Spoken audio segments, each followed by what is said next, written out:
Ladies and gentlemen, welcome to our breakout room. I'm Katrina D. Aguilar, and I'm your moderator for the session. Our facilitator is here and she is ready. Judy is all up and ready. And the presentation this morning is building a culture of resilience, right? And our theme for this year's Triple CU is building resilience through self-reliance. So it's a fitting topic. Judy, I'll just do your introduction and then you'll just go right in. Now we'll have the Certainly. facilitator, we'll have her present, and then after which we'll facilitate a question and answer segment. Thank you all for joining us. We have 51 persons thus far. I'm Katrina Diaglar. Now, Judy has over 20 years experience as a consultant and trainer working with major organizations within the Caribbean region, North and Central America, and Haiti. Her areas of expertise are in organizational redesign, talent management, and training. Her consultancy experience includes working with organizations to help them identify and address their gaps in the areas of people, processes, and systems. She has worked in various industries, including financial services, manufacturing, hotel and tourism, telecommunications, and retail. Judy is an avid writer whose articles can be found in the newspapers in Grenada. She is committed to creating value for others and use her writing as an avenue to help create impact and add value to others. She is a graduate of the University of the West Indies with an MBA in International Business and the University of South Wales with a master's degree in Applied Psychology. To be welcome our presenter for today, Judy Leticia. And of course, it's building a culture of resilience. Welcome, Judy. Over to you. Thank you. Thank you, Katrina. Good morning, and good morning to our participants. It's absolutely a pleasure to be here with you. And in keeping with the theme of Triple CU of resilience through building resilience through self-reliance, I want to focus on how do we build a culture of resilience within your organization. So good morning and welcome. So one of the primary goals of any organization is to achieve its vision, mission, and objectives in a sustainable manner. There is no use having a profitable company that's going to die in 5, 10, or 20 years. So we have to focus on sustainability, right? The realities of our environment is that we are all vulnerable at different times in our existence.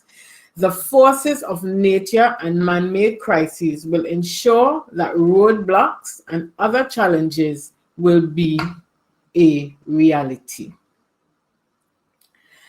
So we have had some current events, and some are from the forces of nature and some are man-made crises. So when we look at all these events that we've had volcanoes in the Caribbean, we have volcanoes in parts of Africa, we've had hurricanes, pandemic. These events should have taught us two things. One, that disasters and crises are more frequent than we think. And two, our infrastructure, our societies, and our economies are vulnerable. We have always had to deal with change. As a matter of fact, you always hear that change is our only constant. So we are always going to have to be dealing with change in one form or the other. And if we have learned anything at all from the past 18 months of this pandemic, is that we must be prepared. Not only for the change, but for the impact of that change, because I know that none of us 24 months ago would have thought that we would be in the position that we are in right now with this pandemic, right? But so this begs the question, are you prepared for future disruptions, because they will come. There's no if, buts, or maybes about that. We will be having disruptions in the future. And my question to you is, how will you cope with that disruption? How will your organization cope with all the impending changes caused by disruptions? And how do you treat with these forces, both the forces of nature and man-made crises, to ensure that your organization achieve its objectives? And I think that we could only do that by building by building resilience. So what is resilience really? So we're hearing resilience, but what is resilience, right? This definition of resilience from the Oxford Online Dictionary tells us two things. It tells us that we must be tough and we must be elastic, right? We must have the ability to bounce back quickly and form back into shape from whatever disruption there may be. So there are three elements of resilience, right? In order to build resilience in your organization, there are three elements that you will need, and you have to have all three to make it work, right? So we have to have human resilience, organizational resilience, and resilient leadership, right? We need these if we are able to not only survive in times of crisis, but to thrive, right? We need to be able to build and develop our resilience muscle, right? We live in a pop-up culture right now, a culture where everything can change at a moment's notice. Everything can change at a moment's notice. So, ideas, products, technology, even the way we have fun now have changed. We have to communicate differently. Look at what we're doing right now. Your convention is usually at some beautiful place, but this is what we have to do now. So even the way we communicate have all changed, right?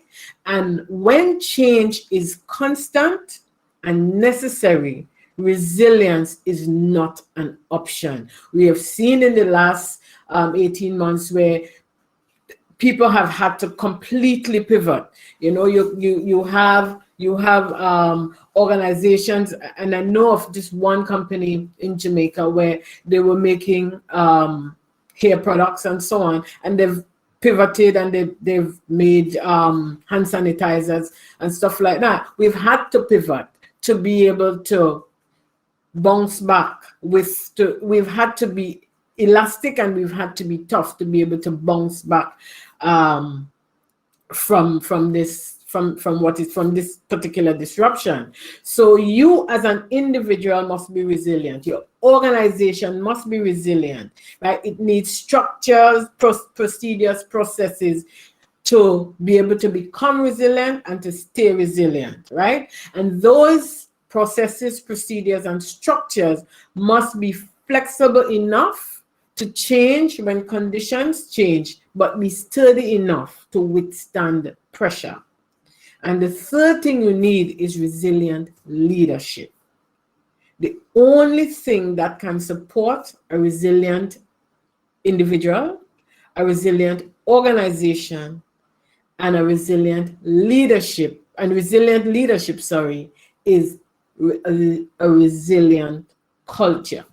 So let's have a look at these three elements individually. So human resilience. What really is human resilience, right?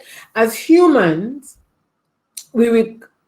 resilience requires us to grow and to learn from the ever-evolving sea of changes that come our way, because they are going to come. Let us not make no bones about that. They will come, right? And so during those stressful times of disruption and change, some of us fail to navigate, and others find a world of opportunity within those changes. And they're able to find those world of opportunities within those disruptions simply because they are resilient human beings. And we are all resilient human beings. We just have to learn to develop our resilience muscle. So these are some of the traits. These are some of the traits of human resilience, right?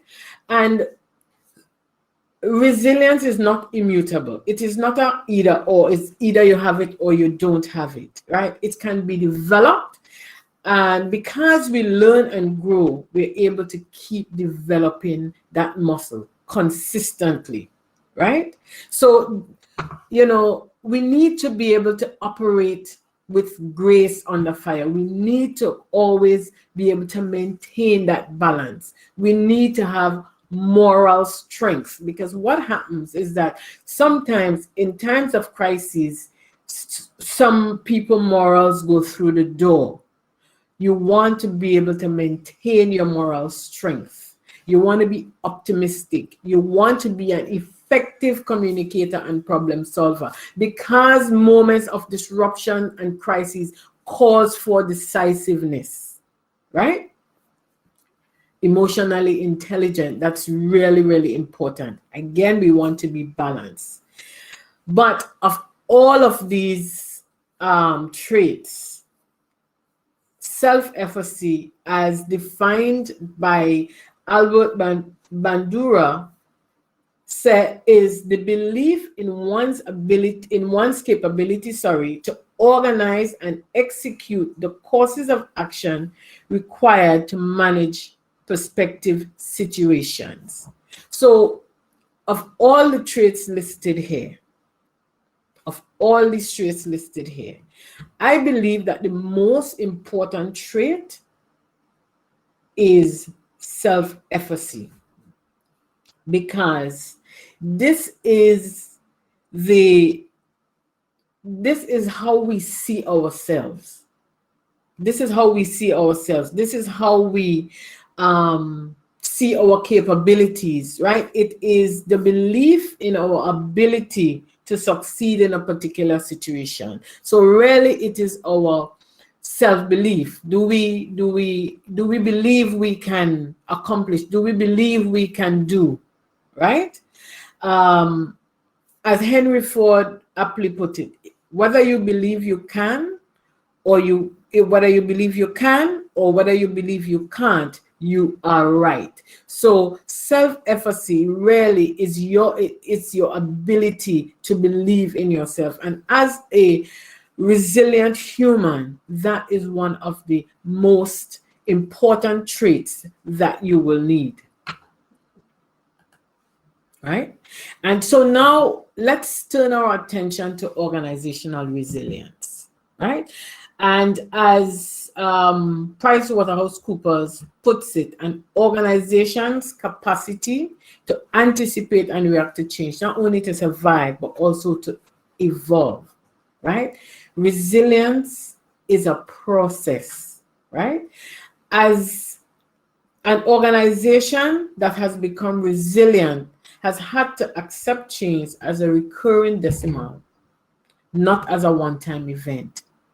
It consistently happens because change is constant, and you have to be able to evolve through that change, right? And organization, especially organizations, I believe in our region, must start making decisions that will enable them to not only survive, but to thrive and evolve and come out stronger in the face of adversity. Not one time, not two times, but every single time. Times are uncertain, and they will continue to be that way. You know, uncertainty is our only certainty, right? So my question to you is, what is going to be your organization's strategy for building resilience? And that is a question I want you to ponder on as we go through. And you can type in the chat. I can't see the chat right now, but I'll come back to the chat in a little while. Just type in the chat what you think could be some of the strategies for your organization as it seeks to build resilience. And these are some of the traits of organizational resilience. So at the very top, you're seeing that we need resilient leadership, but we'll come to that shortly, right? So your organization, once it is resilient, right, must be able to evolve through a crisis, right? You must be able to anticipate what is coming so that you can evolve to deal with the changes that are inevitable, especially in our current business and economic landscape. For an organization to become resilient, and this is the first thing that is needed in creating your culture of resilience, is resilient leadership. The leadership of your organization must embody the qualities of resilience, right? We look at that shortly. So if we look at the first three, adaptive, agile, unified, right? These are the traits that are necessary for you to respond to a disaster. You have to be adaptive, you have to be agile, and you have to be together. You have to be a cohesive, unified body, right? So can your organization take advantage of consistent and evolutionary changes that are happening daily and be able to mitigate the negative impact of those changes? That's another question for you to ponder. And what you need is a mindset of adaptiveness, agility, and unification. And this must be across your organization. So it mustn't just be the senior team that is adaptive, that has a mindset of agility and unification. No, it has to be across your organization for this to work, right? It must be part of your culture. And when we look at the other three traits, relevance, reliable, and trustworthy, these traits deal with human relationships, both inside and outside your organization. So it is your relationship with your employees, it is your relationship with your members and your other stakeholders, right? So I want you to ponder on this question again. So I'm just going to ask it one more time. I want you to ponder, and you can put some thoughts in the chat.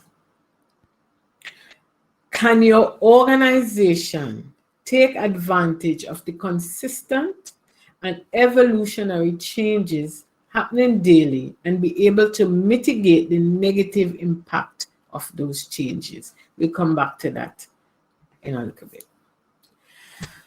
Resilient leadership.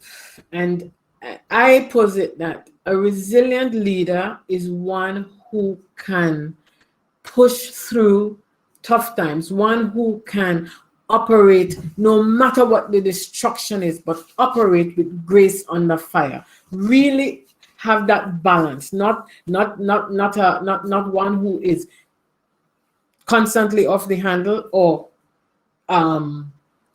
no kind of emotion, no kind of anything, but can maintain that balance, right? So that they can help their team manage through a disruption and adapt to change. So, in short, I believe that we all need to be resilient leaders, because we're not only leaders in our organizations, we are leaders to our families, to our friends, to our colleagues. So it's not just about building that resilient leadership for your organization, but it's building it for your entire life, right? The disruptions that we are currently experiencing are not going away anytime soon. And when they do, if this one goes, I can promise you there's a next one right around the bend waiting. So we need to be resilient at all times, because change is not easy enough. Change and disruption is not taking a break. It is coming consistently. Yeah? So what are the qualities of a resilient leader? Again, we see self-efficacy there, because again, that is about your abilities. What are the things you believe about yourself?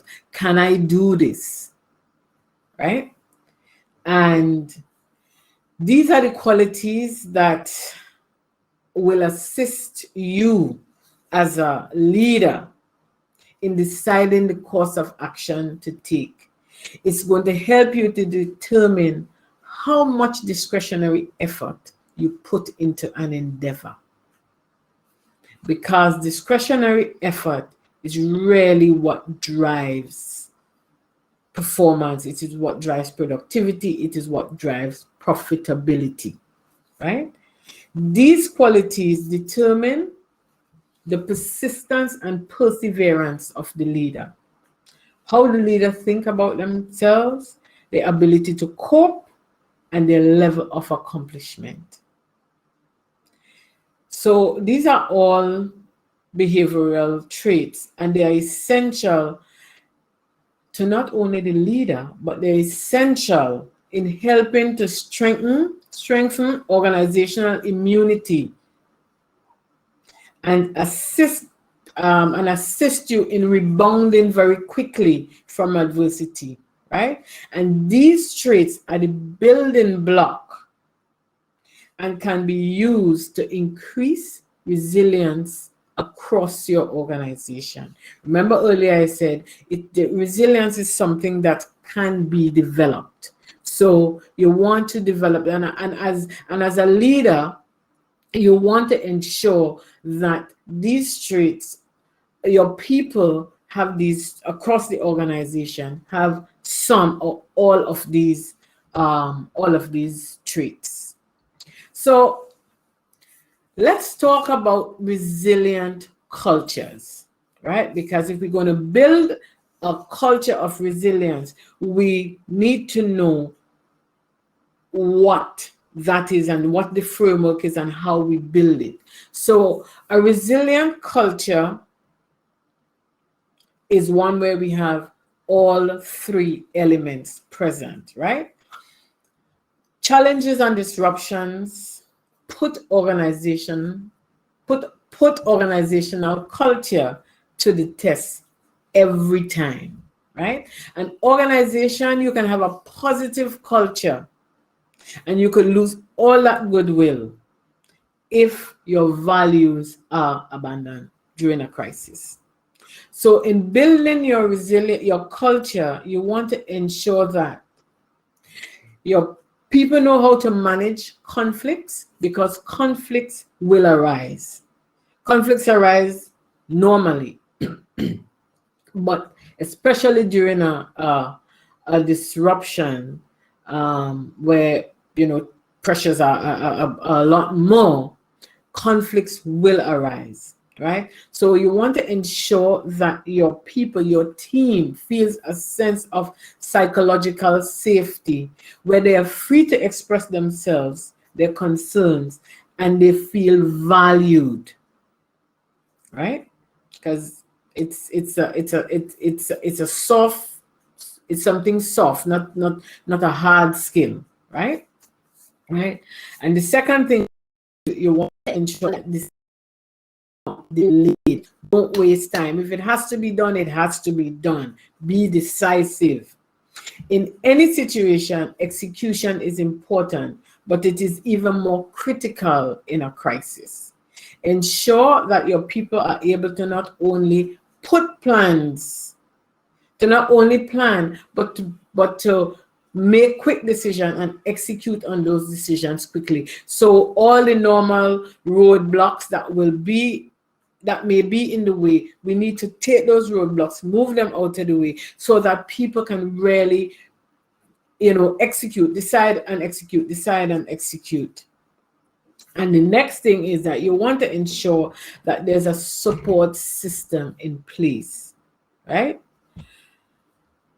During this pandemic, what I saw, my experience has been a bulk of support for employees, and that mainly was in the domain of human resource, right? But your organization has to ensure that there's a support system in place for everyone, right? So you don't want one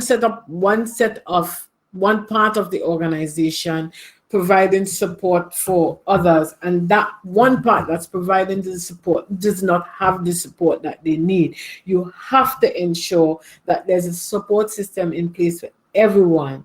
And most importantly, people must support each other, right? And you want also your trust can be eroded so quickly in a disruption if decisions take longer than expected. A simple decision, there's a time that should take. If that takes longer, people begin to wonder. If you only consider one group of stakeholders and not the others, you have to look at, in this current pandemic, you have to look at your members, and you also have to look at your team. You have to consider them. You have to consider your outside stakeholders, your board, everybody. All stakeholders must be considered, and your decisions must be compassionate and supportive. You must be compassionate. You must be emotionally intelligent and culturally sensitive in a time of disruption.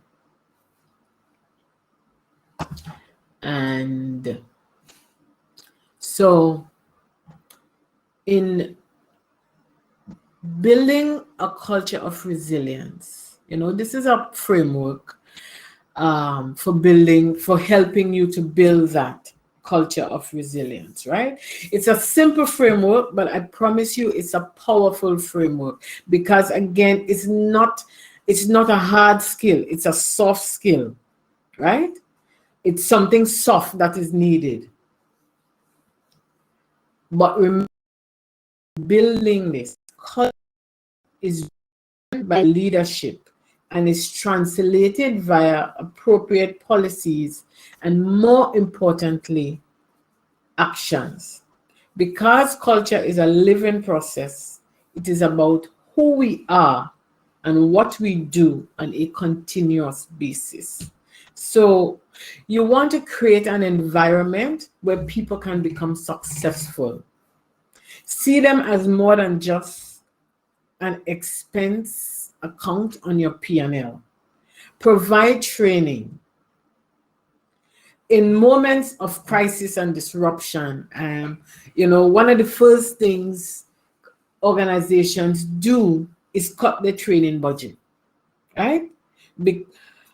But successful organizations, they never reduce their training budget, because they know and they understand that reskilling and upskilling their people is what will get them through and allow them to become adaptive and agile. It is important that you know that training is for everybody. It's across the board. So your leaders, it's a different type of development for them as it is for your frontline staff or your your group in the middle. But invest in all levels of your organization, right? Become innovative. Become innovative. Find creative ways to engage with your members as well as your team. Remember, it is not only about your members, it must also be about your team, because without your team, you may very well have no members, right?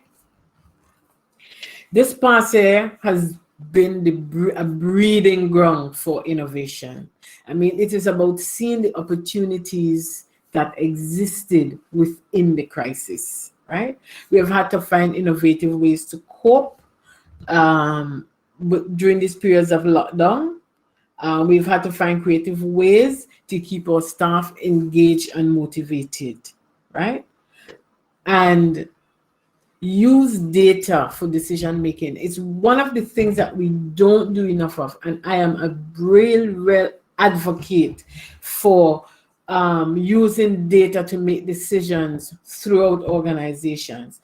We use data now, we use financial data, but aside from that, we really don't use any data to help us to drive decision. We don't use data for hiring. We don't use data for developing our employees. We don't use it for promotion. And we certainly don't use it in our performance management process. We don't use data, and there is hard data available across your organization that you can use to drive and make better decisions, right? We must start using data to help us navigate successfully across the organization. We have to normalize using data within our organization. And we have to start using mentoring and coaching within our organization. We can't do it alone. This life was not meant to be done alone. We can't do it alone because we don't know everything. We have gaps. So our leaders, they need coaching, they need mentoring, right? And so when you are in a crisis, also do not forget your member base. Stay in touch with them. Find ways to stay in touch with them, right? Keep them top of mind so that they can keep you top of mind. Really, really important. And building a culture of resilience is a process, and it is a long-term process. It's not something that happens overnight. And organizations certainly need help in building that culture of resilience. It is not something that you want to DIY, because I've seen where organizations try to DIY the culture and it ends up worse than before they started the process, right? If your culture is not a people first culture, you have to learn to put people first. People must be your first, it must be your first thought, and it must be your people within your organization. Before you, if that isn't what you have now, before you can start that, before you can start building a culture of resilience, you have to change your paradigm and you have to put people first, because people are your ultimate resilience resource. If you invest in all the procedure, all the process, all the technology, it's not going to do anything if your people are not engaged with it. So your people must be first, right? they must, your people must be engaged with your brand. And how do we know if they're engaged with your brand? So, are they treated fairly? Are they compensated fairly? Are they promoted fairly? Do you hire right? Is your performance management system a fair one? Do you have a performance management system or just an appraisal system? Right? This at the core is what will help to determine your organization's ability to get resilient and stay resilient, to help your employees build resilience, to help your employees build the resilience needed to create the culture you want. The entire employee ecosystem must be considered. The entire employee ecosystem must be considered. And this is just a snapshot of when I say the entire employee ecosystem. This is what I'm talking about, right? So to be the employer of choice, you have to be able to attract the right people, right? You have to hire right. You have to do your onboarding properly. Do you just hire people and pass them around for 2 or 3 days and then put them in the hot seat? What is your onboarding process? Are your people engaged? That is very important. How do you develop them? Your performance management system again. How do you deal with them? So this is the entire ecosystem that you have to look at as you think of building a culture of resilience. So the C's of resilience: competence, confidence, connection, and control. So is there a common purpose and understanding of your organization's reason for being? Your team, do they understand the philosophy of credit unionism? Are they aligned with it? Are they aligned with your brand?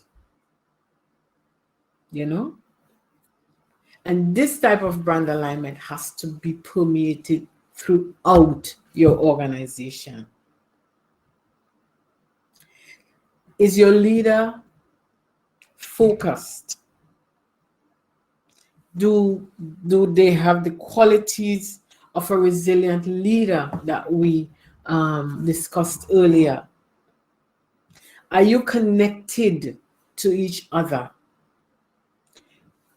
Not just as a team, but are you connected with your board, your other stakeholders, your membership base? Are you connected?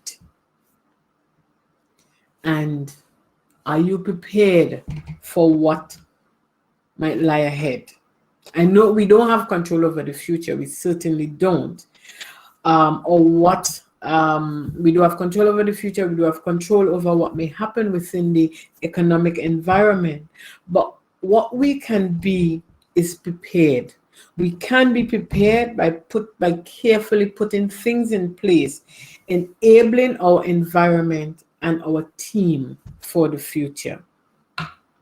So the 4 C's: competent, brand alignment, confidence, connection, and control.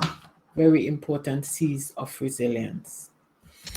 And so these are some critical questions to ask yourself as you think of building your culture of resilience, a culture of resilience within your organization.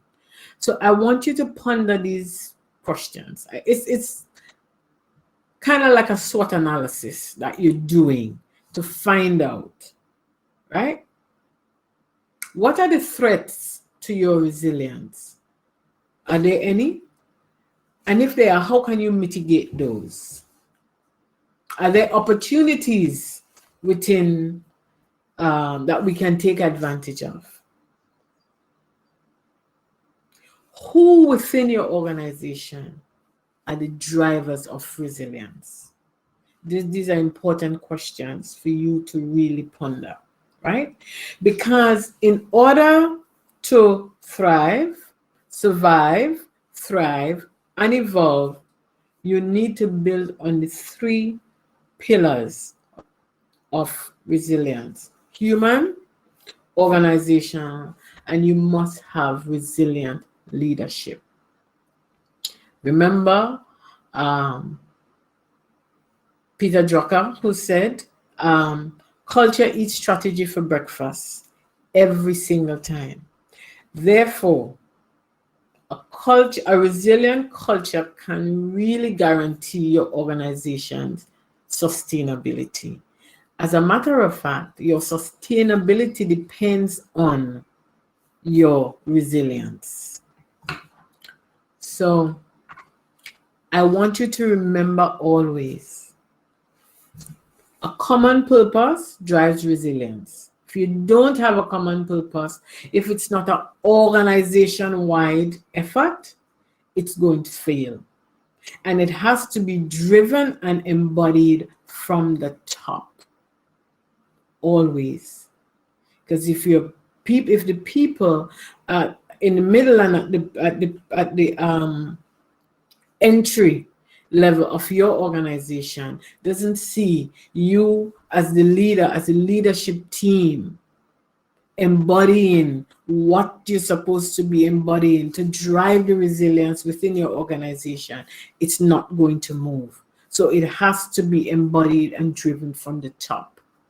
And 2, I want you to remember that people are your ultimate resilience resource. You cannot do it without people.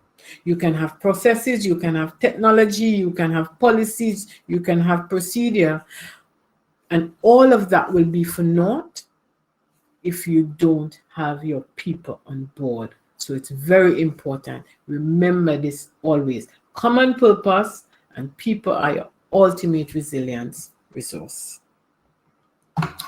So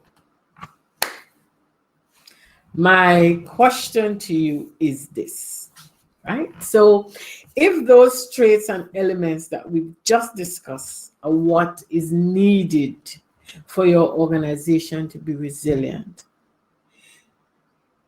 then, this forces us, or it forces you to dig deeper into who you are, what you do, and how you do it. The biggest question for leaders now should be, does our culture support or hinder our ability to be resilient? That's a question that you must ask, and ask often, right? Leaders must ask themselves if being resilient is important to who you are now as an organization and whom you plan to become, right? So is resilience important in your,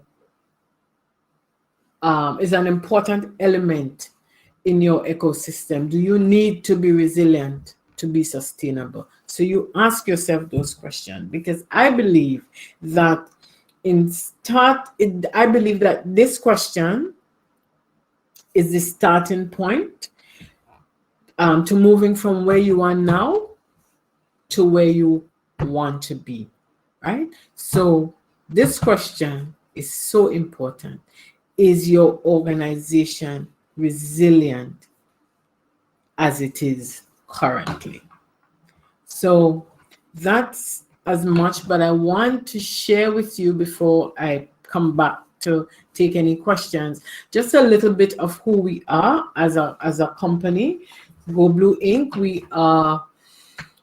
We were formed in 2016, and we are a people first organization. It is our motto, people first. So we help organizations to become profitable through their people by delivering strategic, logistical, and technical consulting services that help to transform people and processes, right? And this is a little bit of the services that we offer. We do organizational redesign, we do strategic planning, we do talent development and management, we do HR audits, we have a host of training that we do. We do job evaluations and employee assessments. And I just want to talk a little bit, 20 seconds or so on employee assessment. Now, this employee assessment I'm talking about is not a personality test. It's a job fit assessment, because too many times we hire people with just the interview process, and the interview process doesn't give you all the information. It's like that iceberg where you see just the top of the iceberg, but all of that is at the whole iceberg really is at the bottom. And the employee assessment really helps you to uncover, is this person the right fit for this job? Because one of the things that is the biggest that causes the most disengagement in organization is an employee being in a position that they shouldn't be in because they're not the right fit for that job. And one of the things we do is, I am a good cashier, and because I'm a good cashier, you think I'm going to be a very good supervisor, so you promote me to supervisors, to a supervisory position without checking to see if I will be a good supervisor. So the employee assessment assists with the interview process. It works in partnership with the interview process. And this is our contact. We are info@goblueinc.net or goblueinc.net, and we are on LinkedIn, Facebook, as well as Instagram at goblueinc.net. Thank you very much, and I'm coming back over to take any questions.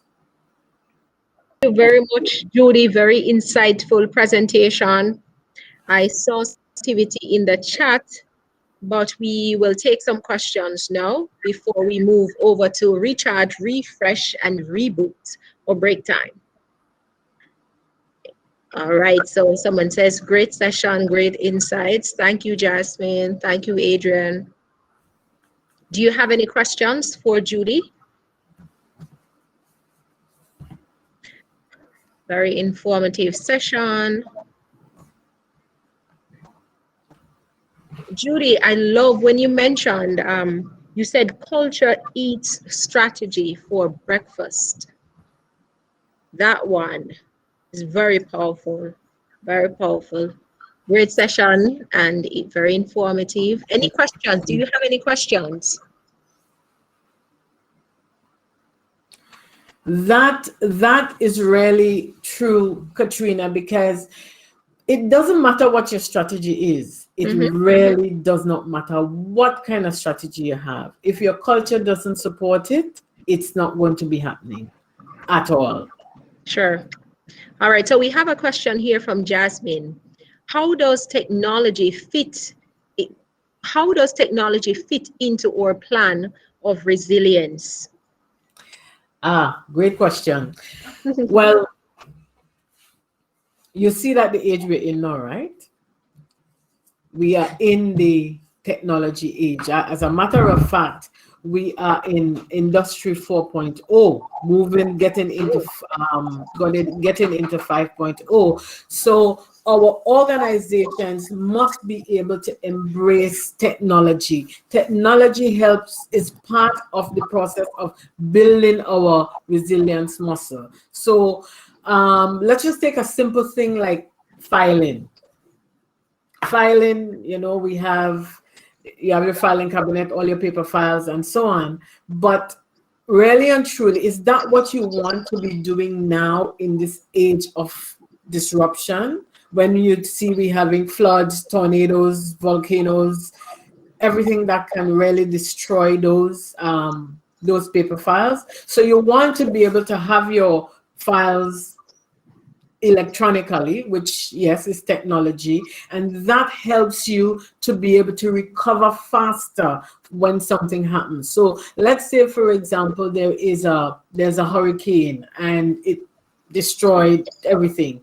To be able to get you to bounce back faster, if your files are all electronically kept, then you don't have to be worrying about whether the paper files will destroyed and wet and you can't put them back together, because you do have your files electronically. So you just plug in, and almost like a plug and play, and you keep going. So that is just an example of technology helping you to be resilient. All right, thank you very much. Is it possible for us to get the presentation? I was told that the recording will be shared with everyone.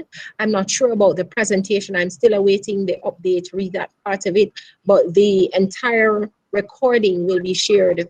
What is the best approach to implement a change culture? And that was asked by Shari Scott. Shari, I love that question.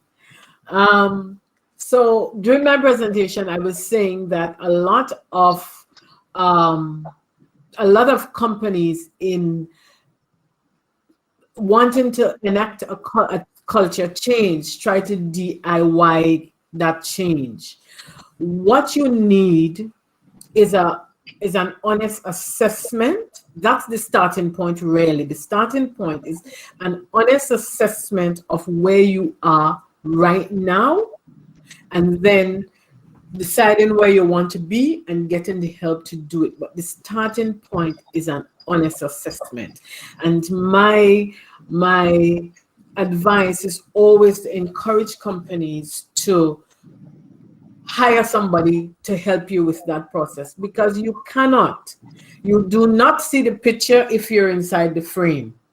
So if you're inside your organization, you're really not seeing the whole picture. You need somebody with some fresh perspective to come and to help you. But the starting point, Shari, is an honest assessment of your culture. So it's like a culture audit. All right, thank you for that. Adrian is asking, can you give any pointers to developing the qualities of a resilient leader? Yes, it starts, because resilience is something that we can develop. So it starts with training, it starts with coaching, it starts with mentoring. That is where it starts. It's not a hard skill. It's not a hard skill. It's soft skills that's needed to help that leader to develop. So it definitely starts with training, coaching, mentoring, to help that leader to develop the qualities that's needed to be a resilient leader. All right. Do we have any more questions? Yes, I do. All right. So let me see. How can boards, that one, Sydney, how can boards and management become more nimble in their decision making? Thank you for that, Sydney. Boards and management, again, it's all part of the evolutionary process. It's all part of getting them to, it's training. I can't say this in a next way. It's training, helping them to be able to become decisive, right? To know that if we have a crisis, this is what is happening, whether we're in a crisis or not. Any decision that takes too long to make, it really is it's wasted energy, right? So you want to be able to take your board through some governance training so that they understand how the impact of not making a decision. So really it stems again, boils right down to training. Awesome. Someone also mentioned, Karen says, I think that training is very important. Prudencia, how does that leader assist the employees to strike that balance to manage the change, since change is most often met with resistance? Very good question. Uh-huh. That's a very good. Well, I think that's yes, why the grace is necessary here. yeah, yep, definitely. This is a really, really good question. Yep. One of the things that I have found from working with organizations is that the leadership make the decisions and hand it down. Can't work like that. You see, we can no longer be siloed. We can no longer be siloed because what we want is we want inclusivity. We Sure. don't only want diversity, we want inclusivity. So we want to be able to have our employees help us make those decisions. So we want to talk about change. Yes, the leader has to drive it and embody it, but you have to bring the employees in from the beginning. So if you're thinking about a change process, you don't sit down and come up with what you think the change should be and then hand it down. You have to bring them in. Everybody have to sit at the table and everybody have to decide, because that change affects everybody.